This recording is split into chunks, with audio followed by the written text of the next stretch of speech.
When the captain receives the notice for the next port of destination, one of the first tasks given to the second officer is to determine the rough distance between ports. Today, instead of doing this manually, we commonly use software like port-to-port distance calculators. In this video, I'll introduce a new version of port-to-port distance calculator, a tool that automatically generates the total voyage distance by simply entering the port of origin and port of destination. It also breaks down the distance inside and outside ECA zones, which is essential for the chief engineer when planning low-sulfur fuel requisition. This software doesn't just calculate distance, it also automatically creates waypoints, identifies entries and exits of different loadline zones, piracy risk areas, MARPOL zones such as oil and garbage, Joint War Committee piracy areas, traffic separation schemes, areas to be avoided, ship reporting systems, and many more. In this video, I'll show the special features of this software, demonstrate how to export the generated voyage details, and also show you how to use the ECDIS route converter, which is a separate software used to convert the generated route into various file formats so that it can be imported with different ECDIS models.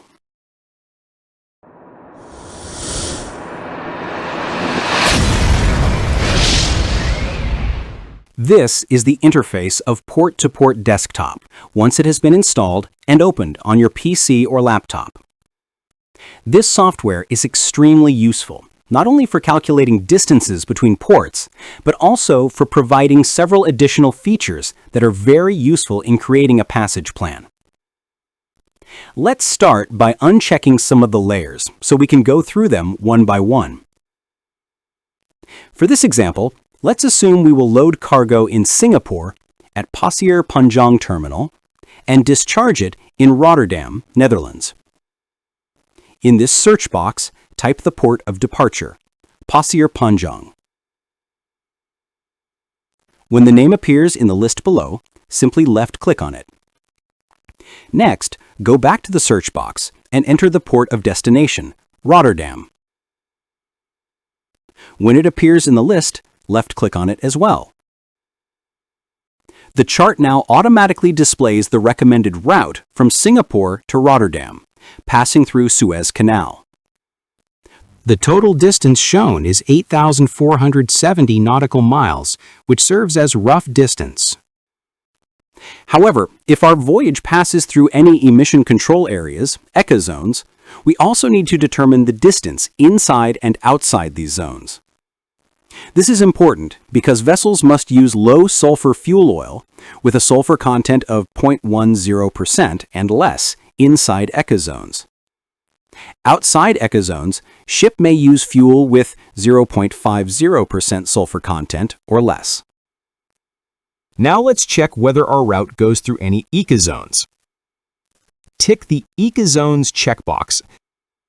The areas highlighted in green on the chart are the emission control areas. If we enable the scan or route scan option, it will generate a waypoint that indicates an entry to the emission control area, and if we tick the ECA mileages checkbox, the software will calculate distances inside and outside emission control areas. We can see in the lower left of this dialog box a list of emission control areas.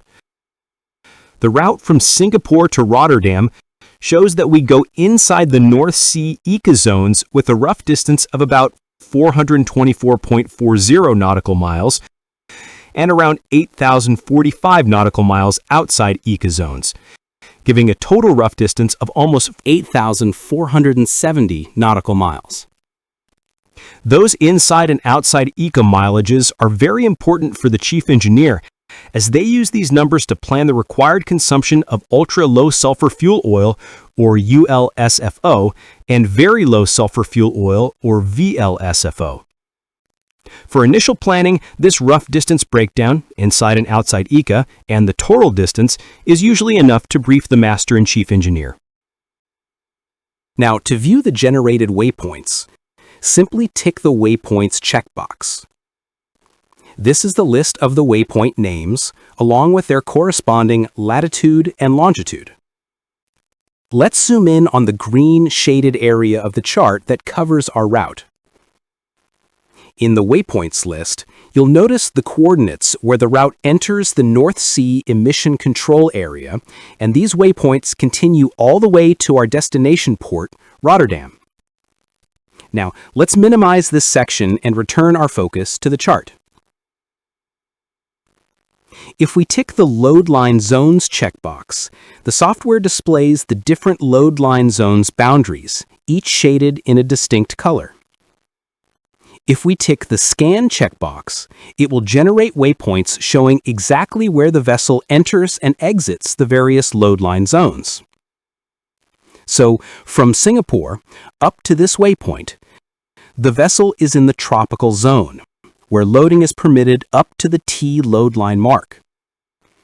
From this point onward up to this waypoint, the route passes through the Arabian Sea seasonal tropical zone. To view more details about this loadline zone, simply place your cursor over any waypoints within the Arabian Sea seasonal tropical zones, right-click, select Location Properties, and then left-click on Additional Information to see the full description. In this section, the software tells us the governing loadline zone.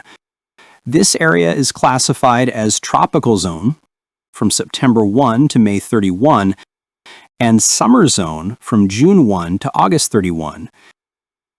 It means that when the vessel passes here between June 1 to August 31, we will be carrying less cargo because the ship's waterline is limited to summer loadline mark, not the tropical loadline mark.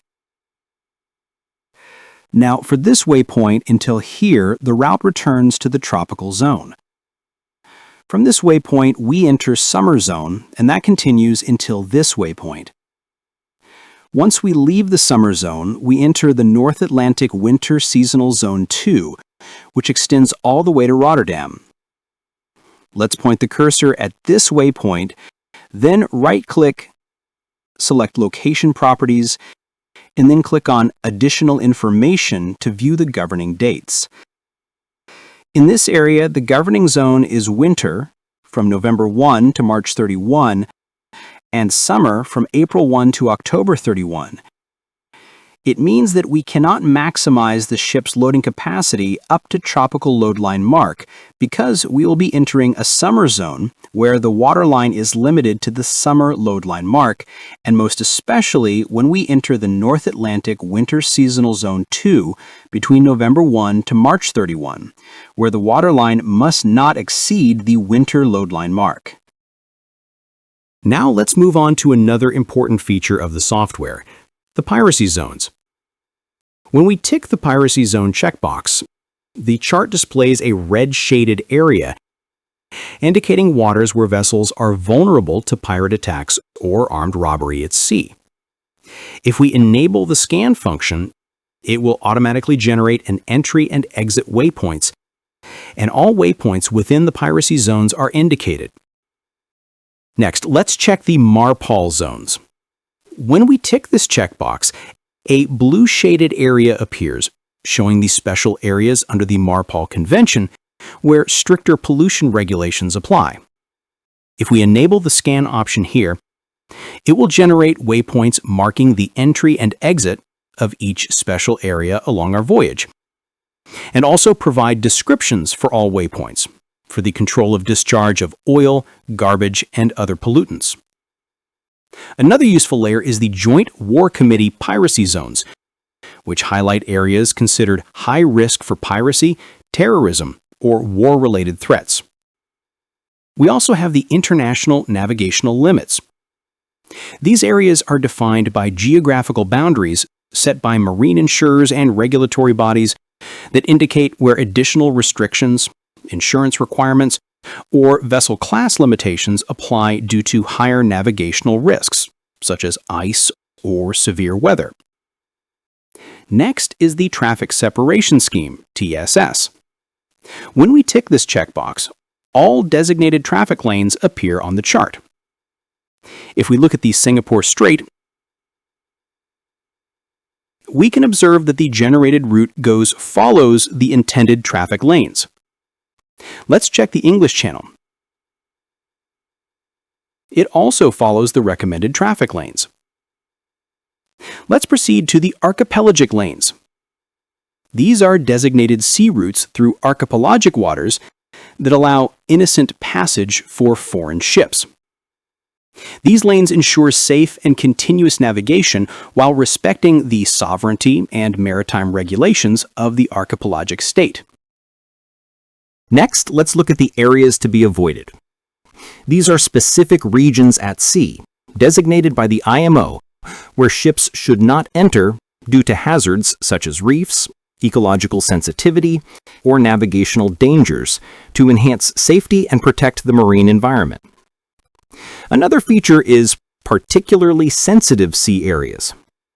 These are marine areas recognized by the IMO as environmentally, ecologically, or socioeconomically vulnerable, where special protective measures are established to safeguard them from potential damage caused by international shipping.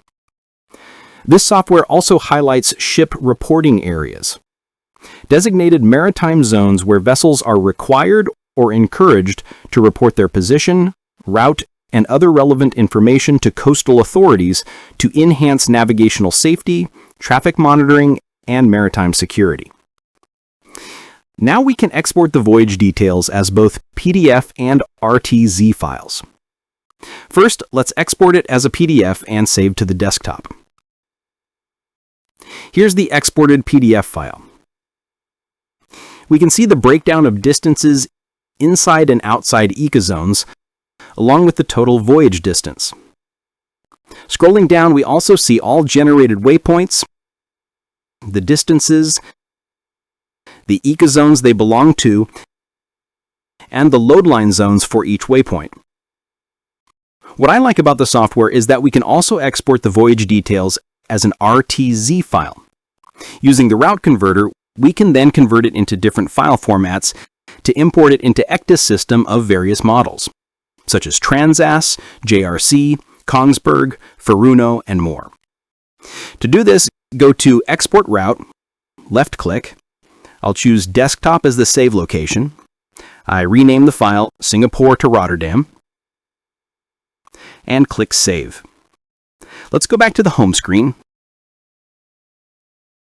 This is the exported route in RTZ format. To convert into a different file format, you'll need the ECDIS Route Manager, which can be downloaded for free from the developer's official website.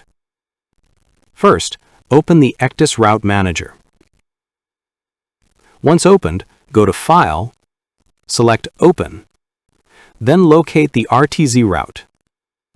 In this example, I save it on my desktop as Singapore to Rotterdam. Select the file and click Open.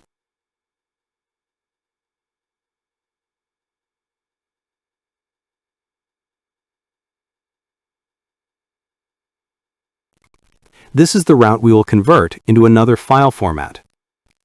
Notice that several waypoints are automatically added when we import it into the route converter. Now, the only ECDIS installed on my PC with ENCs is OpenCPN, which can import routes in GPX format. To convert the route, go to File, select Save As. In this dialog box, choose your destination folder. In this case, I'll save it on my desktop with file name Singapore to Rotterdam. Left-click on this box to select the file format you want to convert to. As you can see, we can convert it into different file formats. Since OpenCPN only accepts GPX files, I'll choose GPX and click Save. Now, this is the route in GPX format. To import it into OpenCPN, go to Route and Mark Manager, click Import GPX, navigate to Desktop, select the file, and click Open. The route is now imported into this ECDIS.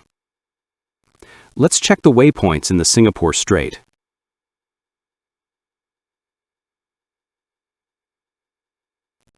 As we can see, the route is in the intended traffic lanes. Let's go English Channel.